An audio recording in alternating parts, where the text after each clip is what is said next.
Olá! Hoje a gente vai conversar sobre um assunto muito sério, um tipo de violência que muitas vezes acontece nas sombras, de forma oculta.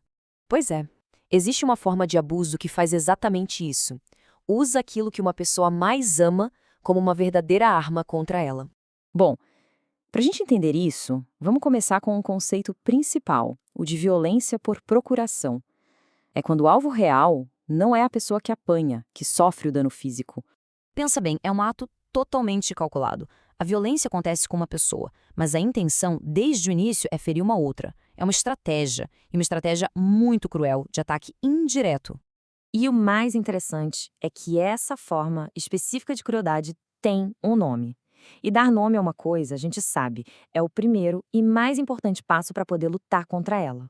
O nome é violência vicária, um termo cunhado pela psicóloga forense Sônia Vaccaro, para descrever esse abuso indireto, mas que é absolutamente devastador.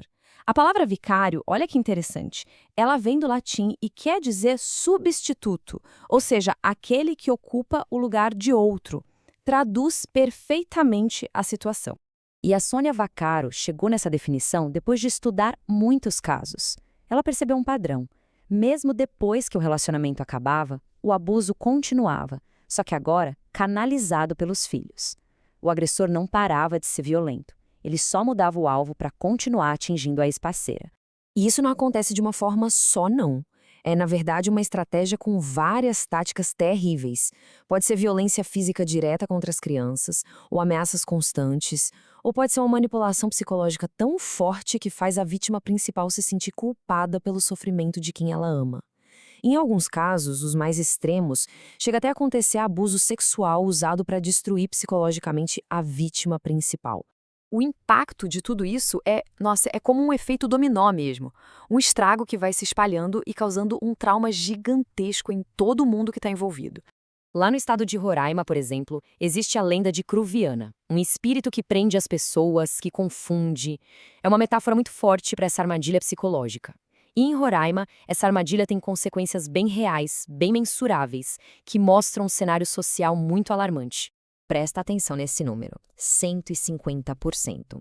Esse foi o aumento no número de casos de feminicídio em Roraima entre 2020 e 2021, bem no meio da pandemia. É um número que colocou o estado em segundo lugar no ranking nacional de violência nesse período. E isso, infelizmente, não é um ponto fora da curva.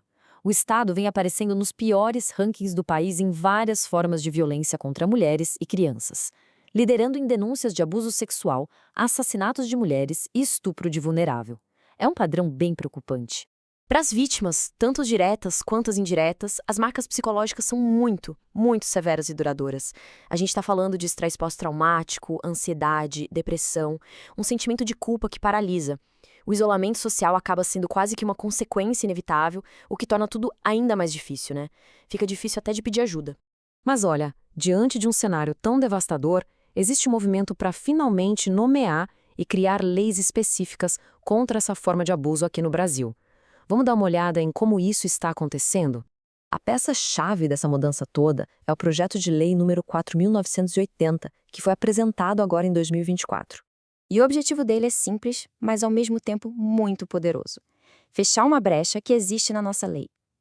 Hoje, a violência contra uma criança é crime, claro, mas a lei não define essa intenção específica de usar a criança para atingir uma terceira pessoa.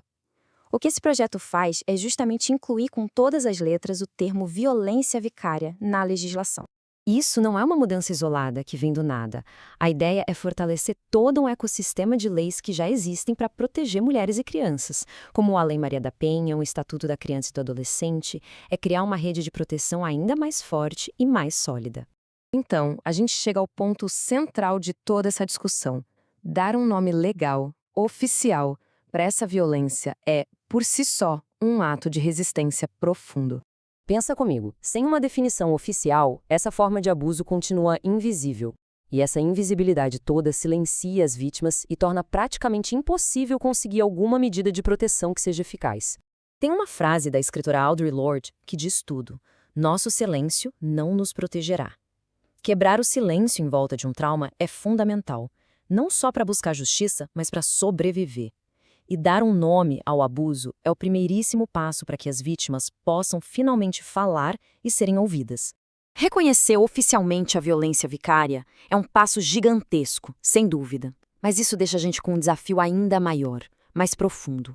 Como é que a gente confronta e desmonta as raízes de uma cultura patriarcal que permite que esse tipo de coisa exista? Dá o nome ao começo, mas com certeza não é o fim dessa jornada.